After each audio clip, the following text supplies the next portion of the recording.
الرحمن الرحيم ولي waxaan ku guda jirnaa safarkayagii 30 casho ahaa ee aan ku dhiirigelinay gabdhaha dhalinyarada ah iyo haweenka reer Puntland inay ka qayb galaan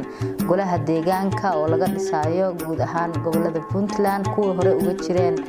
oo hadda dib u doorashadoodii waqtigeedii la gaaray xilli doorashada la gaaray iyo kuwa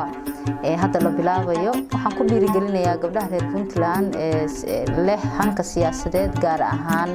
golaha deegaanka in ay gabdhaha aqoon-yahanka ah ee dhalinyarada ahi ay ka qayb galaan ay soo sharaxaan ay soo saaraan himiladooda iyo hankooda iyo higsigooda siyaasadeed si ay ugu noqdaan tusaale ama ay ugu dhiiradaan gabdhaha kaleeto iyagoo kala oo la midka oo hanka siyaasadeed leh wasaaradda haweenka iyo horumarinta qoyska dawladda Puntland waxay idin la garab taagan tahay taageero